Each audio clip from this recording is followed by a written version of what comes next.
Welcome to the Enterprise Excellence Podcast, where our purpose is to help create a better future. Learn from our world's experts how to improve your organisation sustainably. Learn how to achieve and sustain an excellence journey for yourself, others, and the planet. And I'm your host, Brad Jevons, coming to you from Brisbane, Australia. We are proudly brought to you in association with SA Partners, a world-leading business transformation consultancy. SA Partners are a truly purposeful company focused on helping organisations achieve sustainable improvement for themselves, others, and the planet. Welcome to episode 56 of the Enterprise Excellence Podcast. It is such a pleasure to have Mr Brion Hurley on the show with us today. Brion is on the episode to talk about a topic that is close to my heart. It's how can we achieve economic outgains for an organisation at the same time as helping our planet? The topic today is Lean Six Sigma for Good.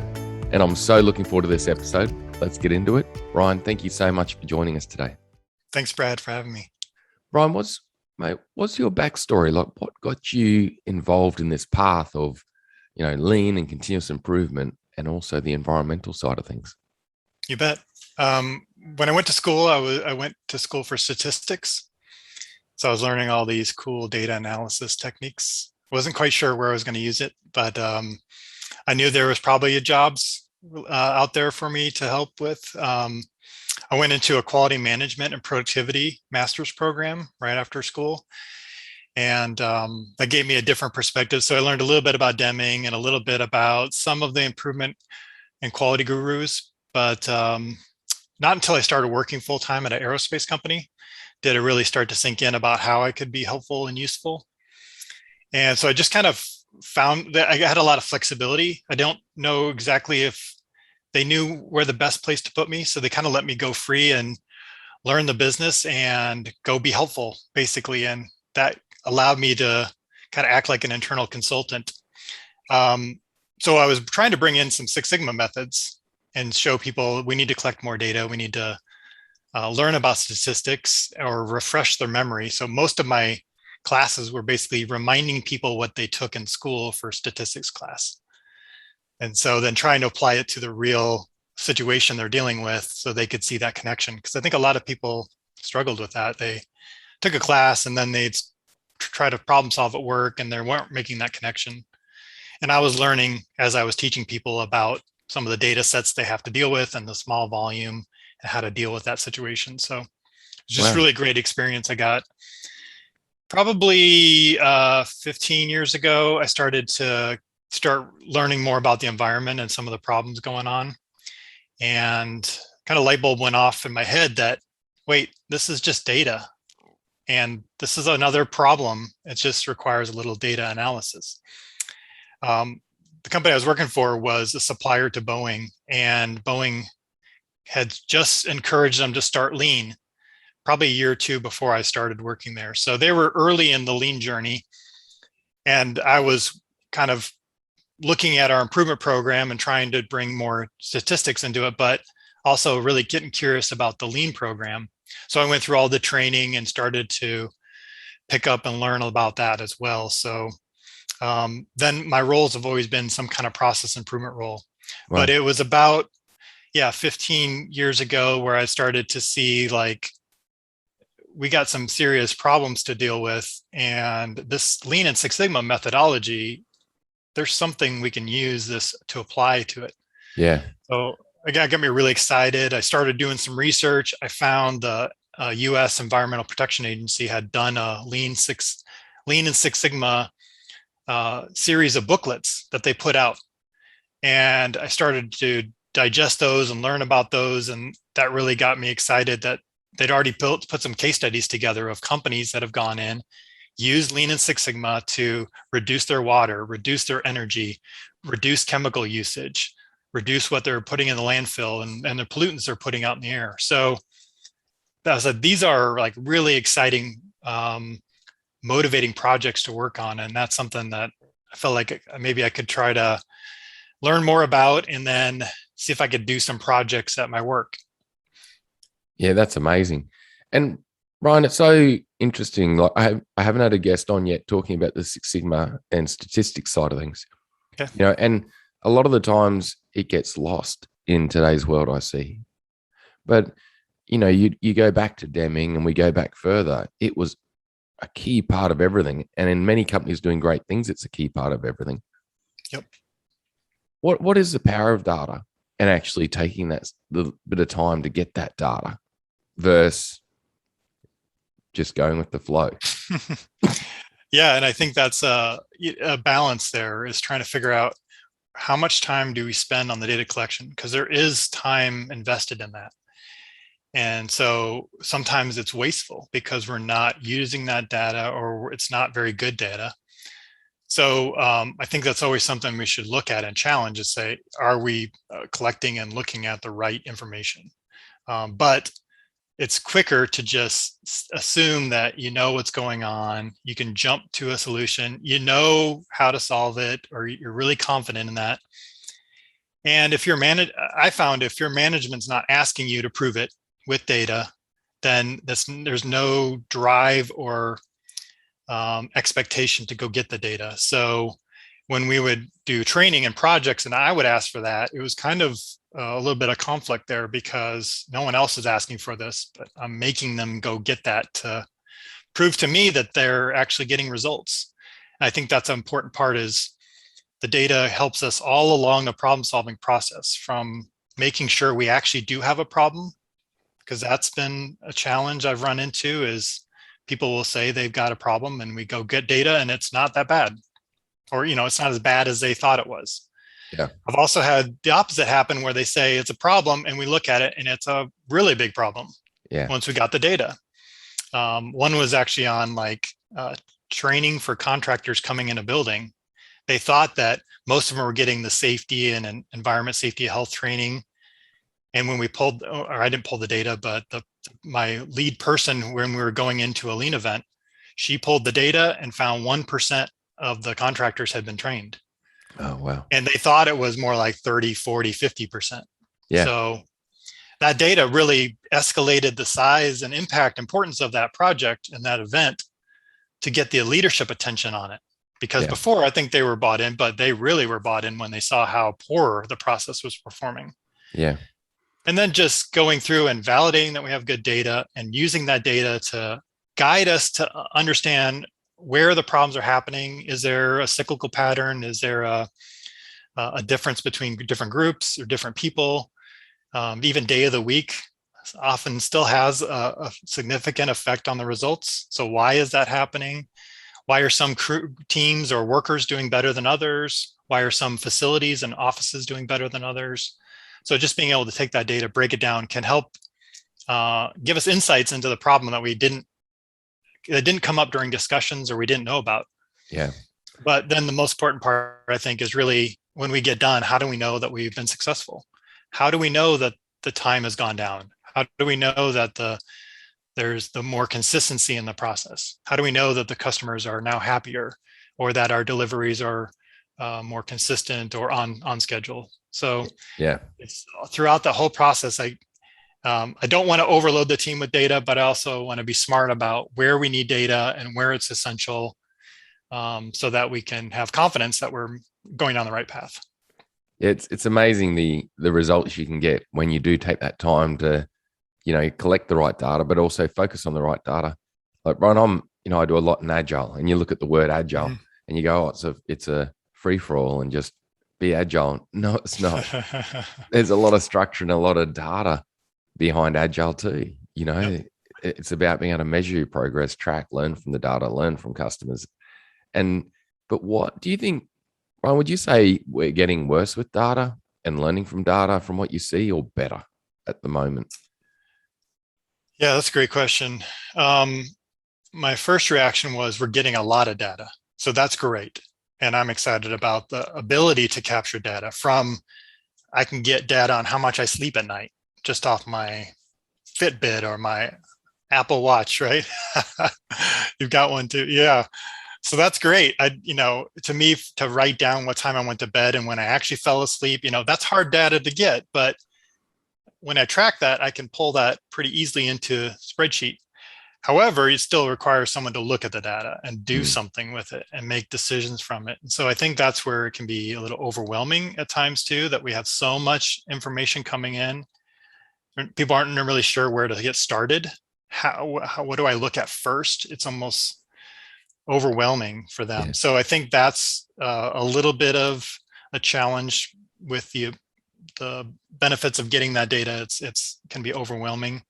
I think there's a lot of good packages out there that are trying to provide more data-driven, visual, graphical analysis tools like that will tap into your database and then give you a way to slice and dice your data like Tableau or Power BI, or some, I think it was Spotfire, something like that. That it connects to databases and then allows you to, on the fly, kind of look at your data visually. And that's a great way of not jumping into statistics, but just look at what the picture of the data looks like. Look at your averages, look at your breakout by groups and by departments, and see if that gives you interesting insights into your data. Look at those outliers, look at those interesting data points. Why are there so many zeros? Why are there so many missing fields or missing data? You had 10,000 transactions, but there's only 1,000 data points. Why is that? So there's a lot of that you don't need to be a statistical expert to just understand what the data is telling you and what's in there. As we get deeper into it, maybe there's some statistical tools that are needed, but I like to try to simplify it for teams. I like to start off simple. Let's look at the pictures. And then maybe if there's more intricate analysis needed, we can dig into that, or I can help them with that. But I want them to feel comfortable collecting and looking at data as a regular thing and not be scared off by it. Yeah. Those tools, I think, just there's a lot of data. The one other thing I'll add was, do we trust that data? Is it good data? And I know there's a lot of discussions with AI and automation and what we can learn from this data. But I always think about, is this good information? Is this really collecting what we think it is? Is it accurate? So when we go out to the process and we go see the process, does it measure exactly what we just observed? So if I say the cycle time in the system says it took 48 seconds to do that operation, I should be able to go out with a stopwatch and get pretty close to that. And if not, then this system is going to make a lot of decisions with the assumption that this data is telling it something when it's really not. And so we just have to be, with the amount of data, we still have to validate that data is good and we understand what it's exactly measuring.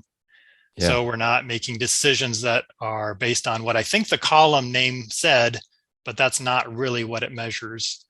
So we just have to be careful, I think, as people look at how do we automate the analysis and use that data. You still have to dig into and understand where it all comes from. Yeah. It really sounds to me, Ron, like, in the start of that conversation, you're saying that too much data, it can stop us seeing the forest for the trees. So it's about the right data that's going to help us move towards our goal or overcome that problem. And then it's really, like you're saying, how do we visualize it? Which I guess brings in that combination of Lean Six Sigma that you've been through on your career, like that lean element of, visuality, humanistic factor, go to the real place, Gemba, all those elements. It sounds like the two combined is a really powerful formula. Oh, yeah. I can't really separate the two because I see the need for both, from getting good data and doing analysis to just going out and working with the people. And maybe it's a little notepad they have at their computer or Post-it notes that they write the numbers on for their process. And they have tally sheets of what they're collecting. That's really powerful data and information that we can use in the process. And I don't want to move things into a database or get it off of a whiteboard when that's the best tool for collecting that information. And yeah, it's hard because I don't have it in a spreadsheet, but I can go and type it in a spreadsheet if I need to. So I think it's really understanding what works best for the workers that minimizes their time, but gets us the best information. And I always tell people, don't set up your databases to tell you every little detail what goes on. You will overburden the workers with a 5-minute task. It takes them 7 minutes to enter data. That's a complete waste of time.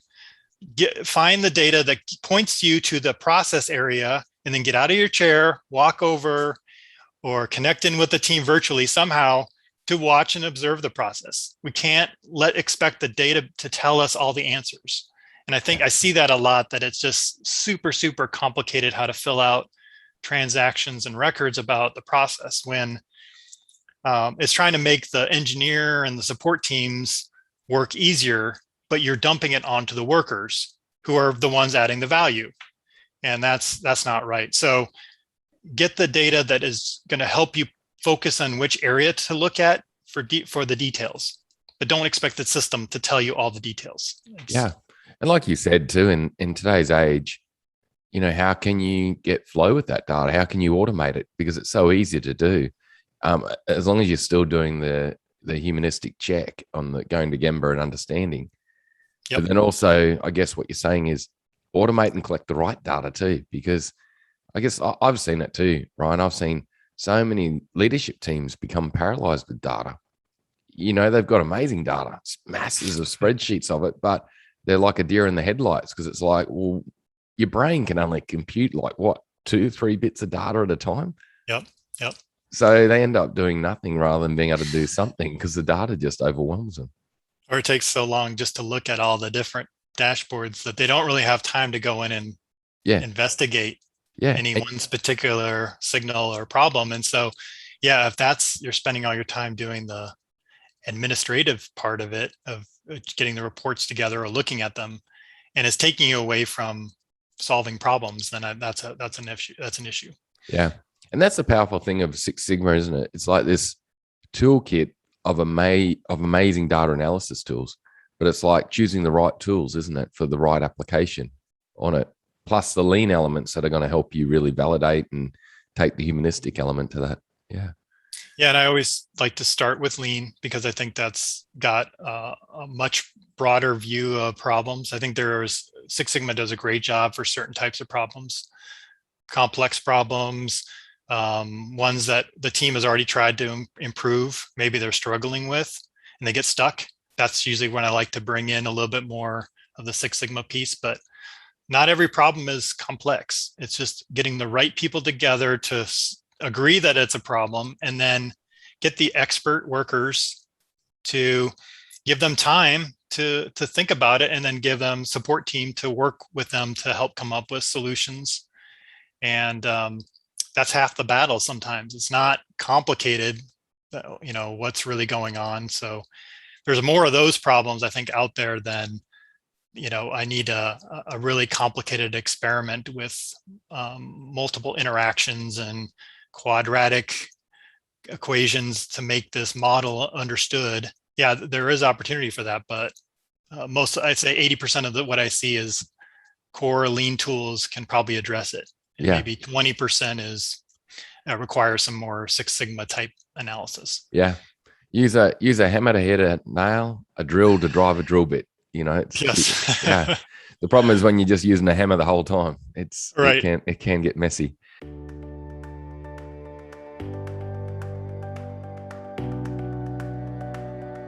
Go to enterpriseexcellencepodcast.com/downloads to get hold of a systems boundary map template, which will help you map out your organization's current impact and waste reduction opportunity.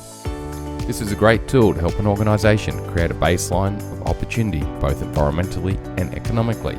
This can then be used to track and motivate progress towards a greener, more profitable future. Please like, subscribe, and share this podcast to help others gain insights and create a better future. Let's get back to the episode. Yeah. Brian, I'm really keen to head into the environmental side now. And I know this is a massive passion for you, and you're doing great things with that Lean Six Sigma for good.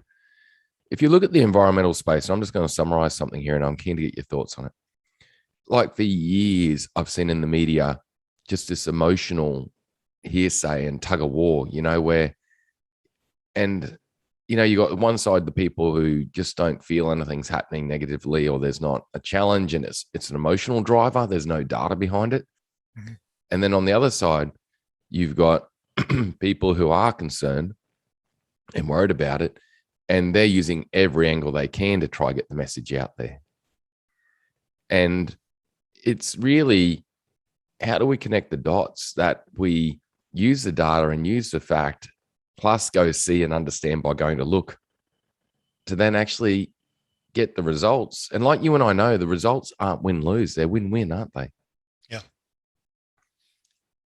Yeah. I mean, it's a challenge because even, you could look at it from a country by country perspective. You can look at it in the US, state by state is different. I've been in multiple states that have different views of the environment and where it fits in the order of priorities. And then we went within a company by company is different. And within a company, you have a great variability in the workers, right? And what they think is important. So, I think the good thing is that a lot of these things are win-wins. So whether they care about the environment or not, this is the right thing to do. This saves money. This attracts employees. This gets us good PR. This reduces our permit fees or our electricity costs. So I think trying to show the multitude of ways in which improving the environment helps the business. It'll hopefully one or more of those will be enough to get people interested. And then hopefully it's not so much about we're just doing this because it's the right thing to do, but it's good for business too. And hopefully, they'll come around to it. I really think if people get into this and really study and look at the impacts to our environment, I think they'll gain appreciation for it, just like the people who are really passionate about it. They understand why it's such a big deal. They've probably been to the front lines of these problem areas. We have a large river in the US, Mississippi River, and at the base of it is New Orleans. And if you go there, I have not been there to inspect this, but I've heard people talk about that nothing grows in this dead zone. And it comes from all the farming, and that is runoff from all the farmlands in the Midwest that run into that. And I grew up in a place that was predominantly farming and in Iowa. So if you don't understand that, you see, well, I don't see the big deal. I'm in Iowa. What's the problem with this runoff? We're growing food, we're raising cattle. But if you actually went down to Louisiana and you looked at the river and where it comes out, and you saw the impact that it's depleted that entire farming industry and the pollution and the problems, you would have a different appreciation for the impact of that problem, and you would be passionate about it too. So I think this idea of going to the Gemba is really important in the environment too, is go to the areas where they're flooding, or they see that sea level rise is going to wipe out their island, or require millions of dollars of infrastructure to prevent flooding. Go to downtown Miami and look at the pumps that they're proposing putting in place to keep their downtown and their beach areas from flooding. I was listening, to someone talk about how we need to be more focused on planning for mitigating climate change. Yeah. And people were pushing back saying, aren't you just giving up? And he's like, no, think about it. When people have to start planning for it and they start looking at the dollars it's going to take to stop the flooding, to relocate houses, that bill is going to be enormous. And then they're going to revert back and say, we can't afford that. Maybe there's something we can do right now to prevent us from getting to that point. And so it was a really interesting approach that he was saying, and I'll have to look up his name in this podcast, but it was around mitigation, but it was kind of really driving a lot of focus back to what can we do right now, because the price tag for these projects to deal with the consequences are just enormous. And it gets people thinking, wait, that can't be the way we can solve this. We got to come up with something better. Yeah. And Brian, I think that's such a powerful conversation, because again, it's that Lean Six Sigma element you're talking about, isn't it? It's let's look at the right data and let's go see, and let's learn from that, and then let's adapt. But look at the big picture of the win-win. In Australia, I think everyone would know Australia has these beautiful beaches and, wonderful coastlines and all the things that imagery come up with that.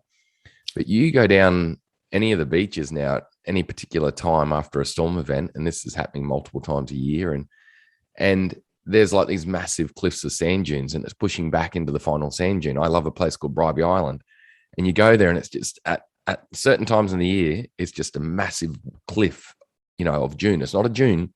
Yeah. It's a sheer wall of sand going up sometimes, 16 feet, and it's into the final dune. And then you see these massive big bulldozers driving out in the ocean, dropping the bucket and pushing sand up. And so but the council's spending all this money to, recreate the beach that, but a lot of people, the challenge with that is a lot of people don't see the situation because they're not there on that time when the bulldozers are doing what they're doing. Yeah.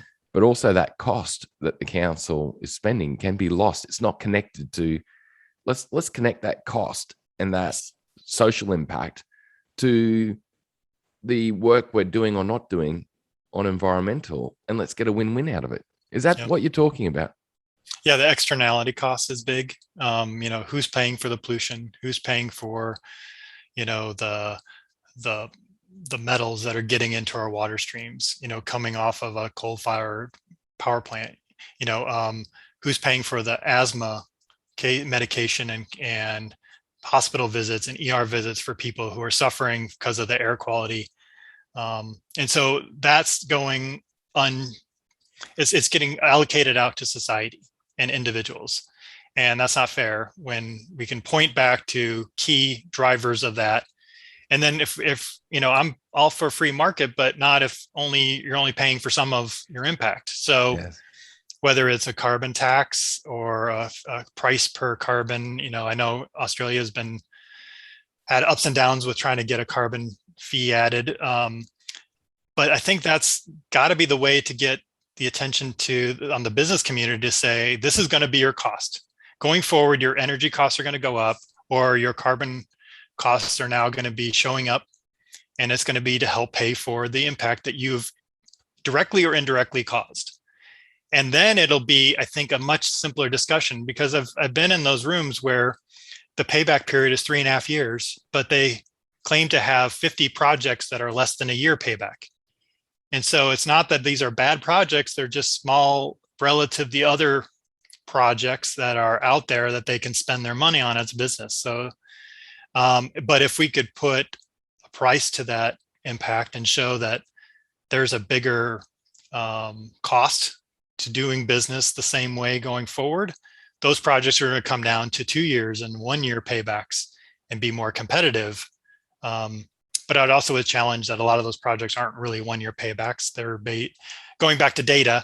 They're based on a guess that someone came up with, but did we actually go measure the process and actually get real data? Or did someone just kind of, take a guess at it and say, oh yeah, this is roughly the gain we're going to get, and we're going to triple our output, Yeah. And I really challenge some of those. Yeah. And if the organization's not skilled at setting that goal and then tracking it and measuring and celebrating the outcome, if it is great, well, you can wing it so easy. It can be a Hail Mary every time, can't it?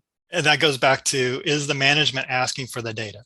Yeah. If they're not challenging that data and say, where did you get that? How did you gather that? How many samples did you take?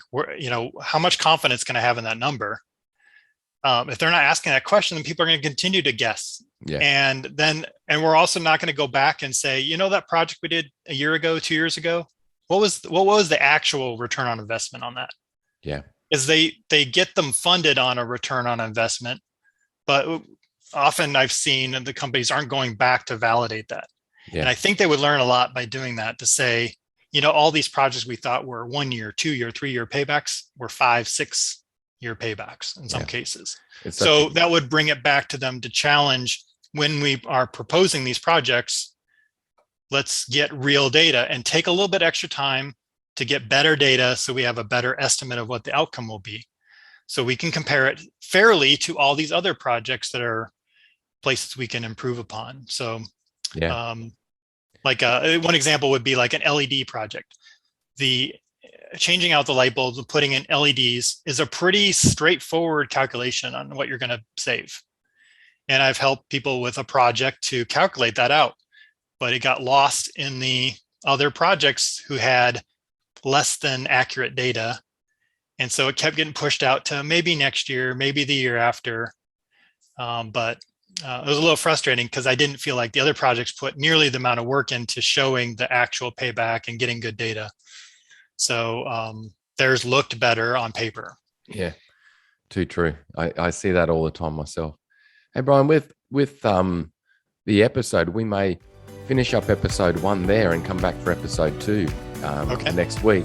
So, Brian, thank you so much for this amazing first episode. And everyone join up for the second episode next week and we'll continue the conversation. Thanks.